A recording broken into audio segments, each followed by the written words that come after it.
Okay, so today we're going to go over setting up VIA. In the previous video, we went over assembling your keypad, how to get everything all set up and assembled and screwed together. Today, we're going to go over the software side of things. I'm basically just going to be following the guide that is provided to you. Remember when I said in the last video to hold on to your card with the QR code? This QR code will bring you to the Getting Started guide. You're going to have to access this from the computer, so the best way to do that, aside from, maybe scanning the QR code and sending it over to your PC, is going to our website. If I could get this cord out first. Going over to our website, themadnoodle.com, going over to the support section and guides. In guides, you'll see Getting Started NoodlePad Micro. For all other keypad users, this video is not just for the NoodlePad Micro, it's for all Mad Noodle Keypads. I added support for VIA for all keypads, past and present and future. So, to follow along with this guide, we're going to open up the NoodlePad Getting Started guide.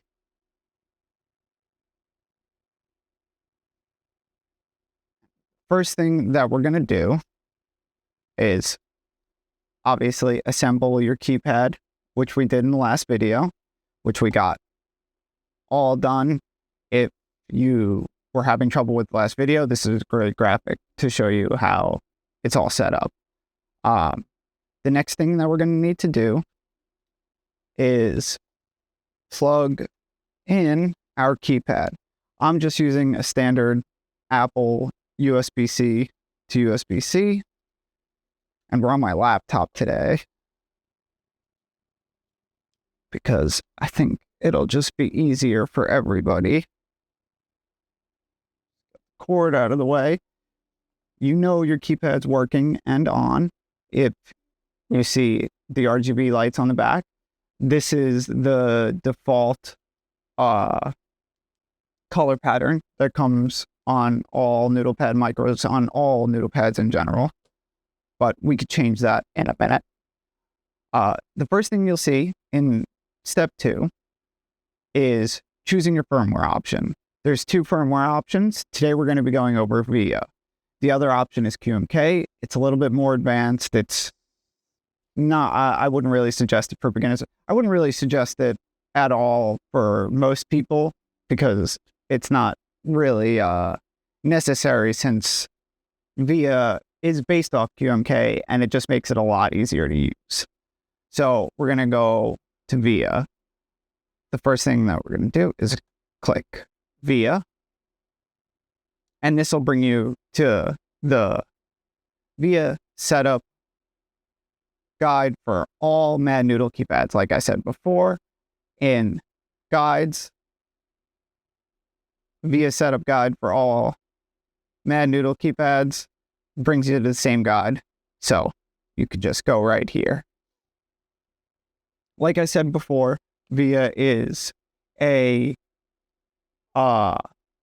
open source software and firmware for keypads and keyboards that's based off of the QMK firmware. It adds a nice, easy to use graphical user interface that allows you to change your key map on the fly without having to write code or anything like that. It makes it super, super, super simple. So the first step that we're going to do is you have your Mad Noodle Keypad, connect to your computer, and then we're going to download the latest VIA files.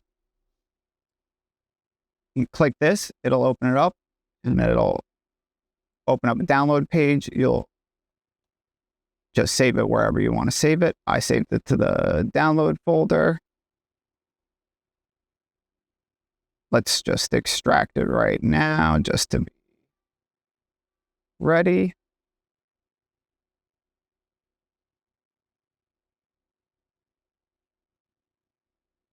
And you have your Mad Noodle via support main. I have another version of this guide on the GitHub. So it's essentially the same thing, but a little bit different. So if you're getting a little confused, you can check that out also. Maybe it'll point you in a different direction that you'll find a little bit easier to understand. So if you're working with the NoodlePad Micro, any keypad, or any keypad for that matter, bought after 2024, the firmware is already going to be installed by default on your keypad out of the box.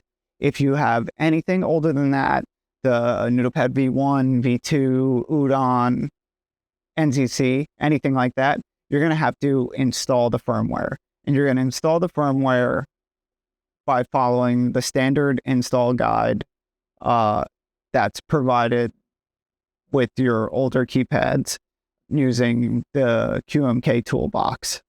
And to do that, we'll go back to the files that we downloaded, and you'll find your keypad.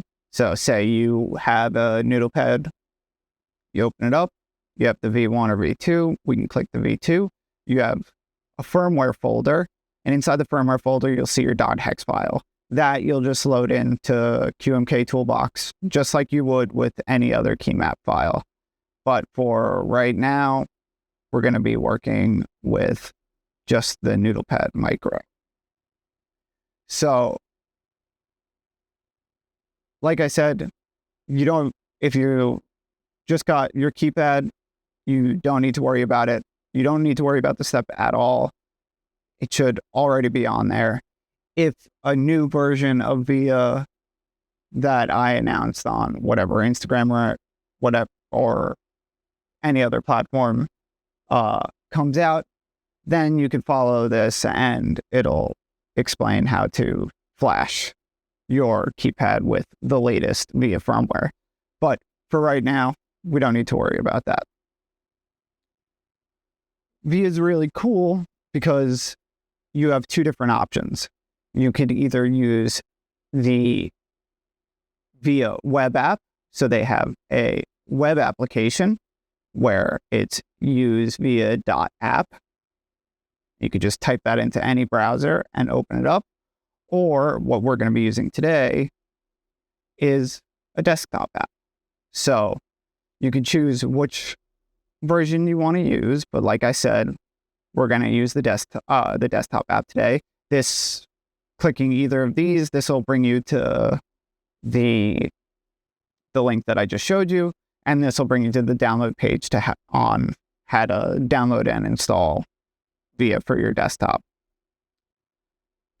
Now comes the important part, because this is where it gets a little confusing, and I know a lot of people have a little trouble figuring out how to set this up. So I'm just going to read through the steps, and then we'll go through and do it in the software just to make it a little bit easier to understand.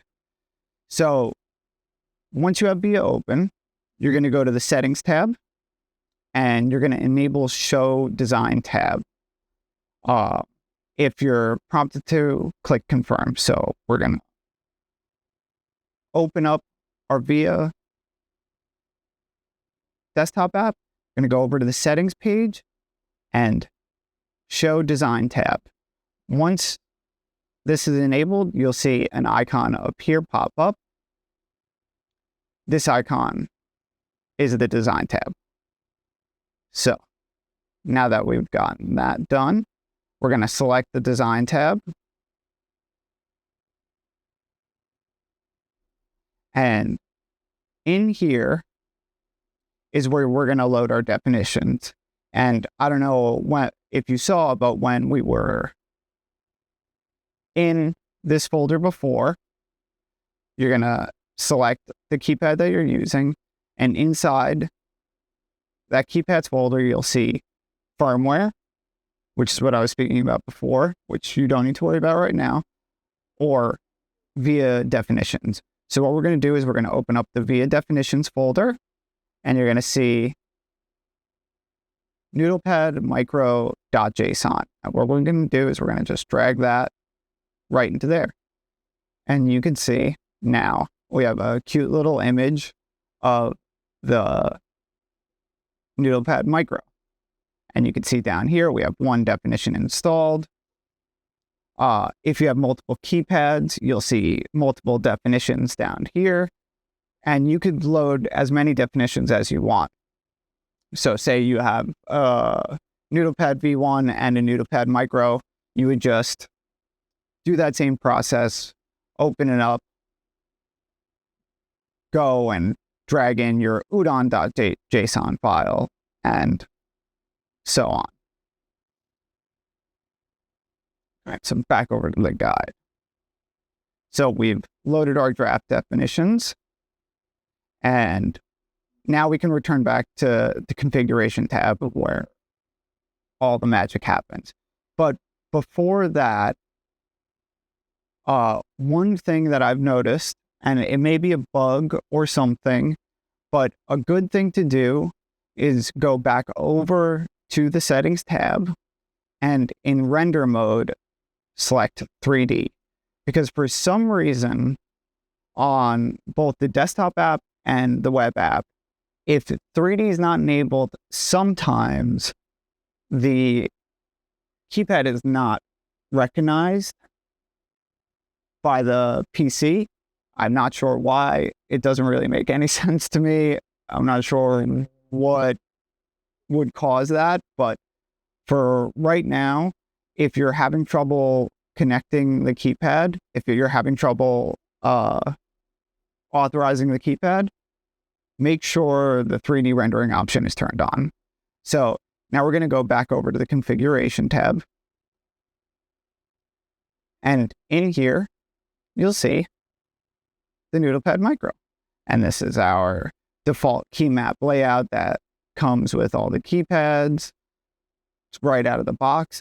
If you have multiple keypads plugged in, you have this little drop-down menu here to select the different keypads, keyboards, whatever that you're using.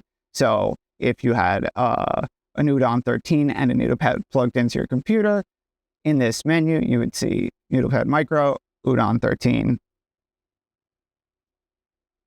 Pretty straightforward, right?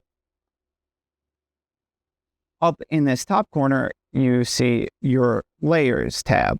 This is something that we're going to go over a little bit more in another video because it gets a little complicated. But what this is you have 4 total layers to work with. Layers 0, 1, layers 0 through 3. And on each layer, you could map different keys to each of the key switches. And to change your layers, there's various different key codes. So that's why we're going to go over it on a different video. But by default, I have a custom key code that I wrote assigned to this bottom left corner right here. And you'll see L_CYC. And what that does is it cycles through the layers. I wrote some code in this keypad to let you know what layer that you're on. So for layer 0, your RGBs will flash white. For layer 1, your RGBs will flash red. For layer 2, your RGBs will flash green. For layer 3, your RGBs will flash blue. WRGB. So it's a good way to know what layer you're on. So you'll see I'm going to tap the layer cycle button. Oh, can't really see it, but now we're on. If you saw it flash for a second blue, that means that we're on layer 3. Flashed it again, it flashed white. That means that we're on layer 0. Flashed red, layer 1, green, 2, blue, 3, white, 0. Like I said, that's a very simple overview. There's a ton of different ways to use layers, and we're going to go over that in another video entirely because it can get very complicated. Down here, you have all your key codes that you can use. On the side over here, you have your different sections. Right now, we're in the basic section. This is all your standard key codes that you would find on any standard keyboard. A, B, C, D, escape, delete, home, up, down, left, right. You have your media keys, volume up, volume down, mute, play. Now, it's to be noted that some key codes for things like media will only work on Windows or only work on Mac. It doesn't tell you in here, but it's trial and error. So if one of the key codes is not working, like I know copy and paste may not work on Macs, but it does work on Windows. You have your macros, which is another feature that we're going to go over in a later video. This is basically stringing together a bunch of different keys to make one singular key. So, I'm not going to go over it right now, but just know that this is one of the coolest features of VIA. Layers, as I was saying before, these are all different key codes on how to switch your layers. The reason why I don't want to go over it in this video is because there's so many different options. Mostly what you'll be using, though, is the layer cycle, which I have down in the custom menu down here because I wrote that key code and it's not built into VIA by default. But you'll see, if you look down at the very bottom of the window, of the VIA window, down over here, when I highlight one of the keys, it'll tell you what it does. So TO parentheses 2 turns on layer 2 when pressed.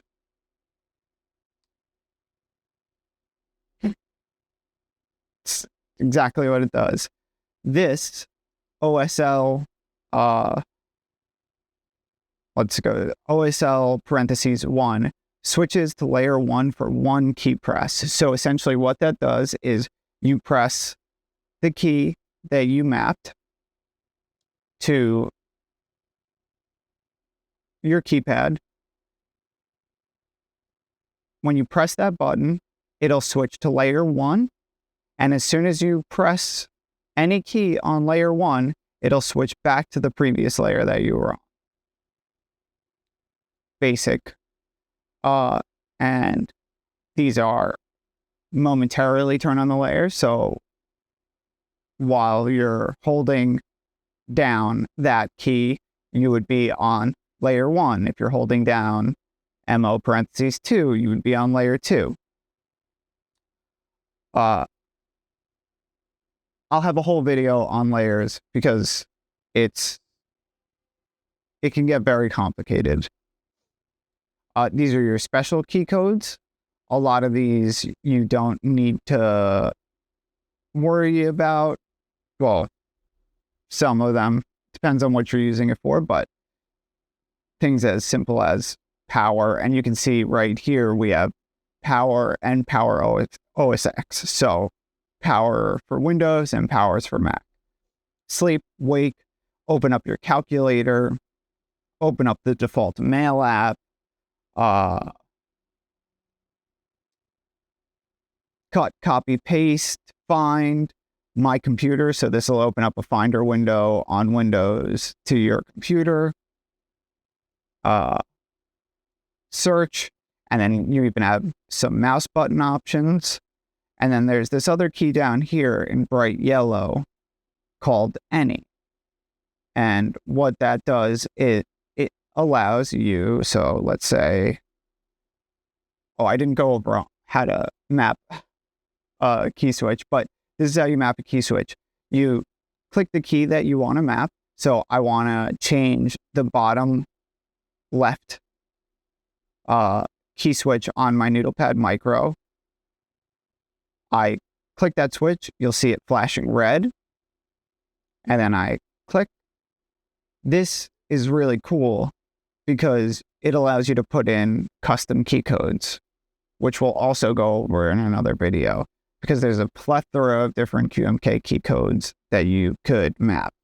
But for right now, let's map this to,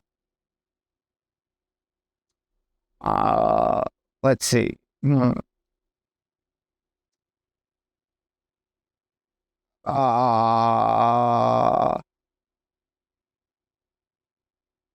Refresh. Easy. So now you can see that this key is mapped to refresh.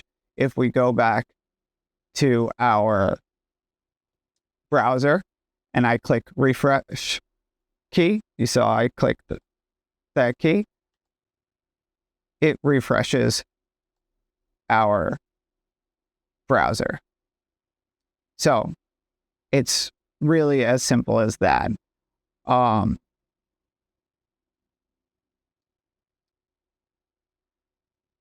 Down here, you have your lighting. I have by default on layer 1, your lighting controls that can be done through the keypad. VIA allows you to control your lighting through its software, but if you wanted to control your lighting, like turning your lighting on and off, I have RGB toggle on the center key right here on layer 1. So what we'll do is, you can see, make sure to pay attention to the RGBs on the bottom. It might be hard to see, but we're going to scroll over to layer 1, which is R, red, and if I tap the center button, turns the RGBs on and off. Pretty simple, straightforward. You're not gonna need any of the BL key codes for these keypads, because that's for backlighting of the switches. What we're using is the RGB key code. So anything beyond this point, anything that starts with RGB or hue, saturation, basically anything beyond BR is what you can use for your keypads. And then we have the custom key codes that are only available for the Mad Noodle Keypads. The layer cycle, you can see down at the bottom, cycle through layers. One thing to know about that key code is if you're using the layer cycle like it is on this, you have to make sure that the layer cycle key is mapped on all layers on the exact same key. So you can see on layer 0, 1, 2, and 3, layer cycle is mapped to the bottom right key. This key code will only work if you do that. And then this is another layer indicator mode that I set up, that instead of it flashing like it does, the blue, green, white, red, if you, let's put this on layer 3. So we're going to go over to blue, which indicates layer 3. And, oh, I already have it mapped on there. But on the bottom right key, I have the layer indicate mode. So when I press that key, well, it's kind of hard to see, but what this does is it persistently lights up one of the 4 LEDs notifying you what layer you're on the keypad. So as I cycle through the layers, you'll see that now this one's white, now this one's white, now this one's white. So that just lets you know what layer you're on. I personally just like the little flash because it lets me know. If I don't know what layer I'm on, I can easily just tap it and go to the layer that I need. So I'm back on layer 0. Over here is we were up over here in your key map menu. This is where you set your keys, like we just went over. If you scroll down here, this is where you're going to create your macros, like I was talking about before. Each one of these is a different macro that you can create. So say I want to record a macro of, let's just for simplicity's sake, do a macro for copy and a macro for paste. There's keycodes for those, and there's other simpler ways to do that, but just to show you how it's done. For some reason, you can only record when you're in full screen. So we're going to go to full screen and hit record keystrokes. Once I hit record keystrokes, it'll record every key that I press and record them down into the macro.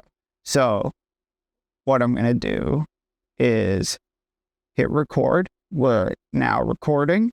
I'm going to press Control, and while holding it down, press Z, and then lift it up. And now you can see that press down Control, press Z, lift off Control. Now I press stop recording. Why did I do Control Z? Here, let's do that again.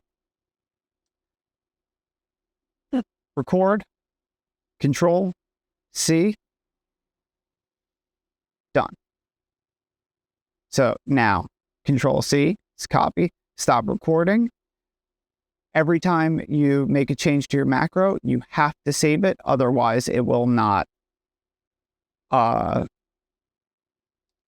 register. So now we're going to save the changes, and now M0 is Control C. We're going to go to macro 1, and we're going to record another one for paste. So record, Control V, stop, save, and that's perfect.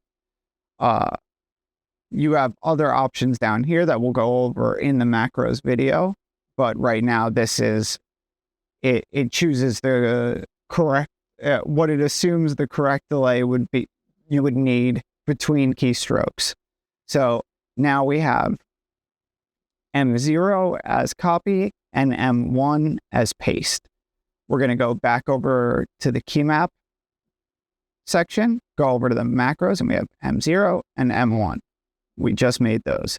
On layer 0, I'm going to change my top left key to M0, which is copy, and the center top to M1, which is paste.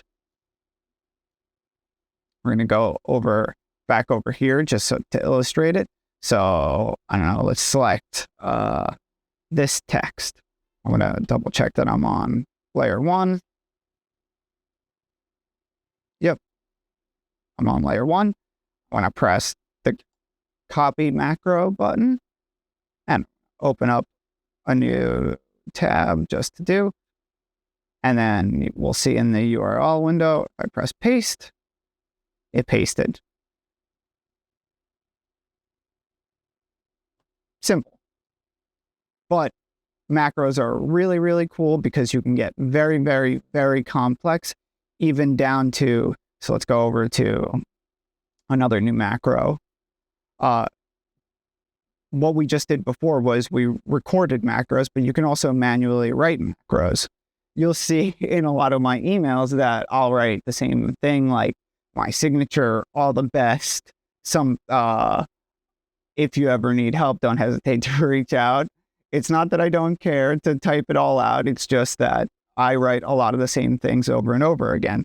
You can do simple things like writing a sentence that you use a lot. So we can do all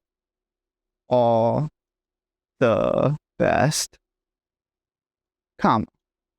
Now I'm going to save it. And now you see here, all the best. And now we have this saved to macro 2.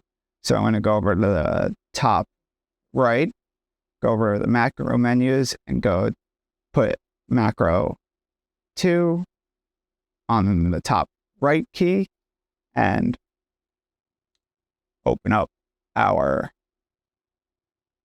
browser just because it's a nice text window. I press the button, types out all the best. It's very simple use of macro, but in that menu, you can do a lot of very cool and interesting things, manually writing different key codes, long strings, paragraphs, whatever. If you type something over and over again, or if you do a string of keys over and over again, it's really great. Like, say you're on a form and you have to paste the same thing 3 times on a form. You could write a macro. Let's re-record. I'm going to delete this macro. And I'm going to record a macro. Control C. And tab. So then it goes down to the next form field. And then Control V. And now I have a macro that copies the text, pastes it in the form, goes down to the next one, and pastes what I copied into there. Simple. Or if you have to write the same thing over and over again in a form, you could do Control V, tab, Control V, tab, Control V, tab, Control V, and for however many times. I want you to understand I'm going very simple to try to illustrate what macros can do, but you get the picture. And there's all sorts of different things that you can do with this. Now that we went over macros, we can come over to the save and load. If you have a layout that you really like all your layers that you have set up perfect, like I have loadout saved for when I'm 3D modeling. I have macros and keys set up that I use specifically for when I'm 3D modeling.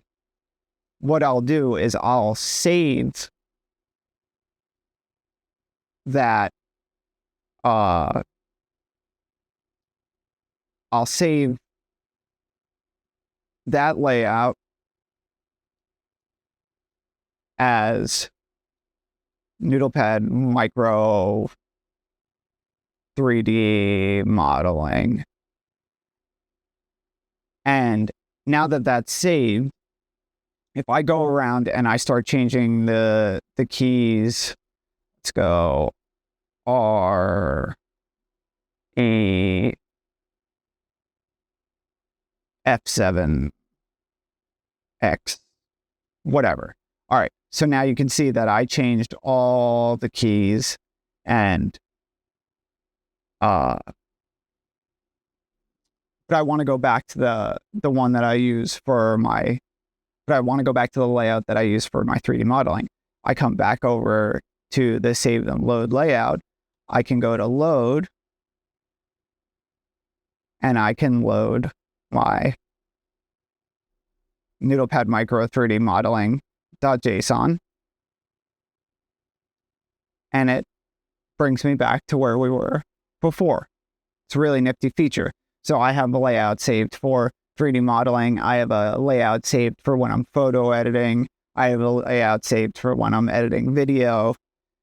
Super simple way to just swap between different programs that you're using, whatever it may be, whatever your use case may be. Or if you just want to experiment, but you like what you were using before, this is a great way to experiment and not lose what you had before or what you were working with. Okay, next we're going to go over lighting, the lighting tab. Now, with the lighting tab, it's by default, I have it set to the effect set to Rainbow Swirl 6. Note that the effect speed doesn't affect RGB lighting. The effect speed would only affect your backlighting. So no matter what you set this to, this will always be the same. It's pretty much a useless slider for our case. The speed of your effect is designated by the number next to the effect that you're using. So let's go over to, let's say, breathing 1. You'll see that the RGBs are breathing very slowly. But if we go over to 4, they breathe very quickly. Let's go to solid color just to make it easier to see. You have your color down here. You can click this and it'll open up a little slider and you could go through and change. Let's leave it at a nice bright red because it's easier to see on the camera. But yeah, it's literally that simple. You can even type in a hex code if you have a specific color that you want to use. There's a ton of different effects like snake. I like this one. Let's see. Twinkle is always nice. Twinkles. The RGBs. Gradient. Gradients through a few colors. You know, you have options for all different lighting effects, and certain ones are affected by the color that you choose, others are not. Like snake would be affected by the color that you choose. To that. But for right now, let's just leave it at solid. You also, your brightness. Pretty self-explanatory, right?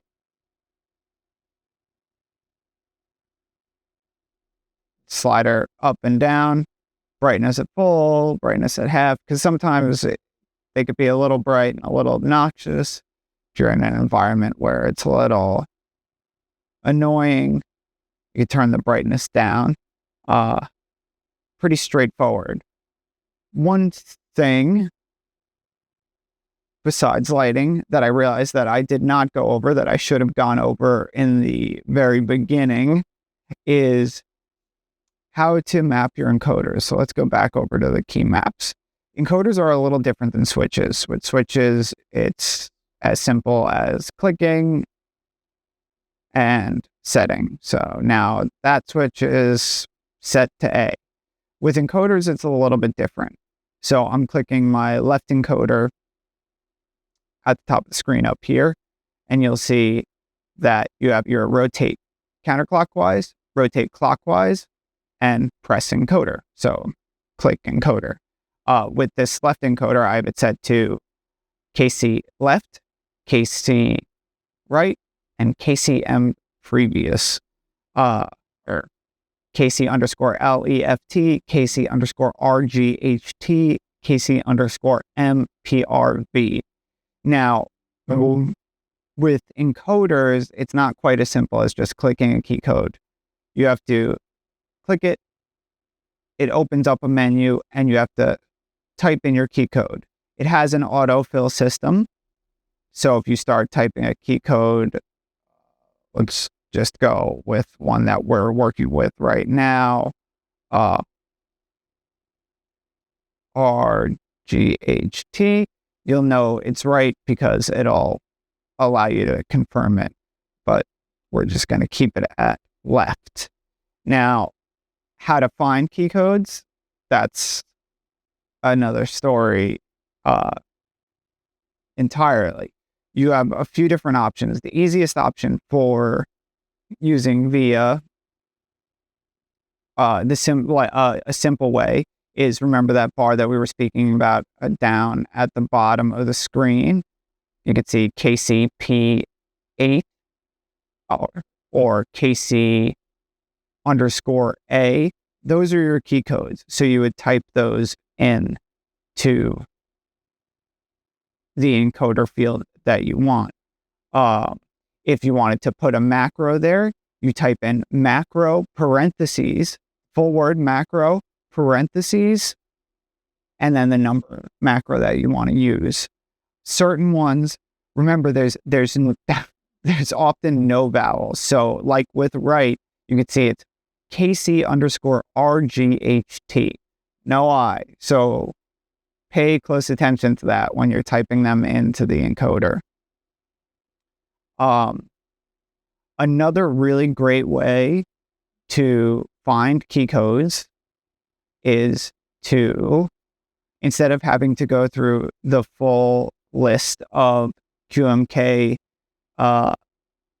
key codes, because you can see it just goes on and on and on and on and on and on. What you can do is you can go to config.qmk.fm and it'll bring you to this page. You can ignore this top part up here. What we really want is this down here. You can see that it's got kind of like a little graphical image of a keyboard with all your different keys and everything. And you can see at the bottom bar, the key code that I'm highlighting. So I'm hovering over J, KC underscore J.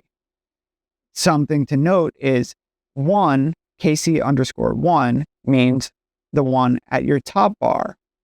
But if you're using your number pad, you'll see that it's KC underscore P1.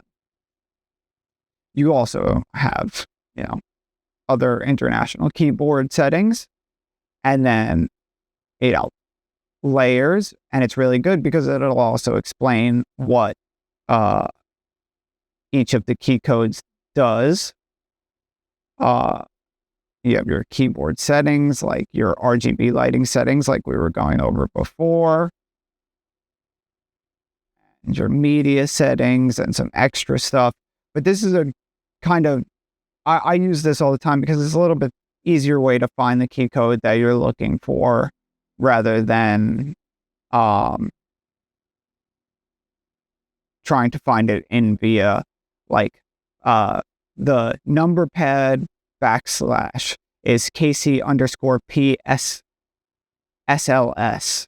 So what you would do is you would go to here. Let's say I want to make the click of the encoder KC underscore PSLS. Confirm. Now, when I click the encoder, let's see.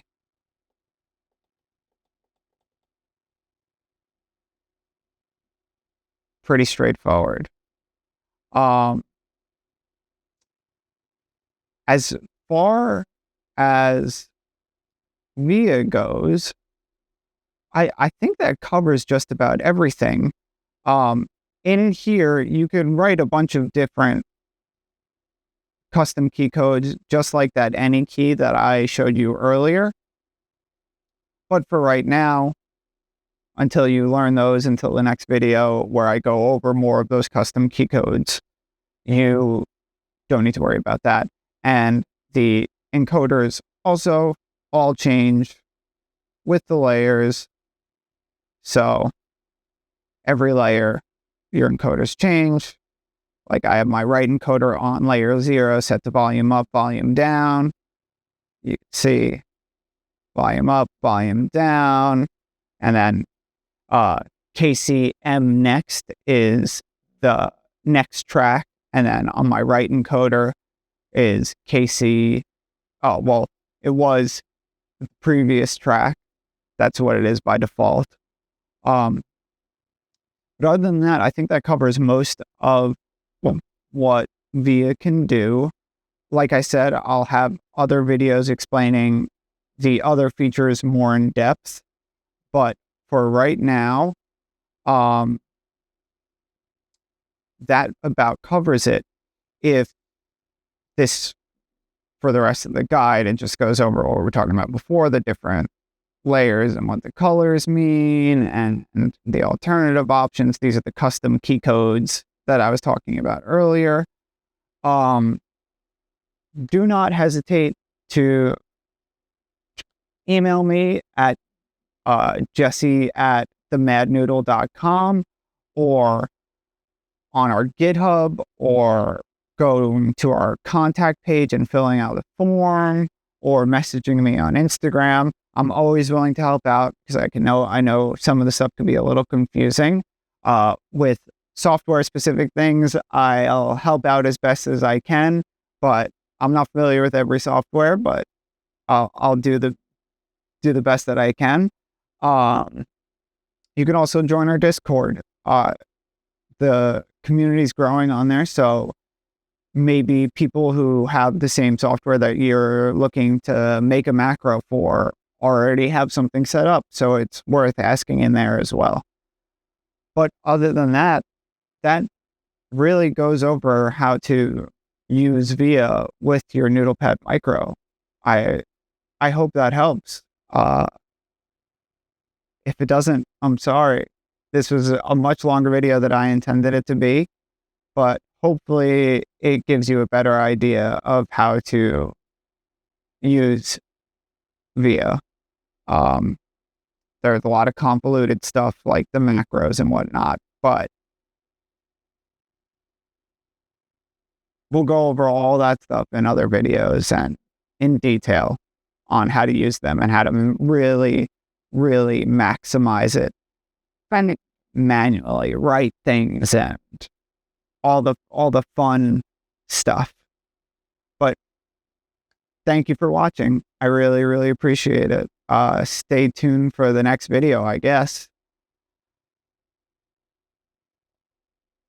Good luck. Happy keypadding.